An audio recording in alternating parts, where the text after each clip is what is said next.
ಸ್ನೇಹಿತರೆ, ಸಂತ ಕಬೀರವರ ಒಂದು ದೋಹೆ ಏನಪ್ಪ ಅಂದರೆ, ರಾತ್ ಗವಾಯೆ ಸೋಯಕೆ ದಿವಸ ಗವಾಯೆ ಖಾಯ್, ಹೀರಾ ಜನಮ್ ಅಮೋಲ್ ಥಾ ಕೌಡಿ ಬದಲೇ ಜಾಯ್. ಇಲ್ಲಿ ಸಂತ ಕಬೀರವರು ಏನು ಹೇಳ್ತಾ ಇದ್ದಾರೆ ಅಂದರೆ, ಮನುಷ್ಯನ ಜನ್ಮ ಅಂತಕ್ಕಂಥದ್ದು ಒಂದು ಅಮೂಲ್ಯವಾಗಿರ್ತಕ್ಕಂತಹ ಒಂದು ಜನ್ಮ.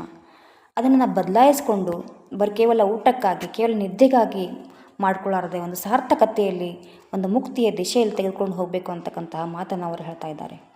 ಏನು ಉನ್ನತ ಮಟ್ಟವಾಗಿರ್ತಕ್ಕಂಥ ಒಂದು ಸಾಧನೆಯನ್ನು ಮಾಡಬೇಕು. ಉಚ್ಚ ಮಟ್ಟದ ಕೆಲಸ ಅಂದರೆ ಯಾವುದು? ಏನೋ ಒಂದು ಉನ್ನತ ಮಟ್ಟದ ಕೆಲಸ ಅಂತ ಬೇರೆ ಏನೋ ಒಂದು ಯೋಚನೆ ಮಾಡ್ಕೊಂಡು ಕೂತ್ಕೊಳ್ಳೋದಲ್ಲ. ನಾವು ಇದ್ದ ಪರಿಸ್ಥಿತಿಯಲ್ಲಿ, ನಾವು ಇರ್ತಕ್ಕಂತಹ ಪರಿಸ್ಥಿತಿಯಲ್ಲಿ, ನಾವು ಮಾಡ್ತಕ್ಕಂತಹ ಕೆಲಸದಲ್ಲಿ ಏನು ಕೊರತೆಗಳಿದೆಯೋ ಅದನ್ನು ಸುಧಾರಣೆ ಮಾಡೋದಕ್ಕೆ ಪ್ರಯತ್ನ ಮಾಡ್ತಕ್ಕಂಥದ್ದು.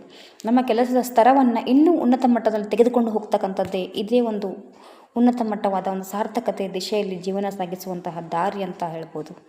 ಈ ಒಂದು ದಿಶೆಯಲ್ಲಿ ನಮ್ಮ ಮಾನವ ಜನ್ಮವನ್ನು ಸಾರ್ಥಕ ಮಾಡಿಕೊಳ್ಬೇಕು ಅಂತ ಇಲ್ಲಿ ಸಂತ ಕಬೀರವರು ಹೇಳ್ತಾ ಇದ್ದಾರೆ.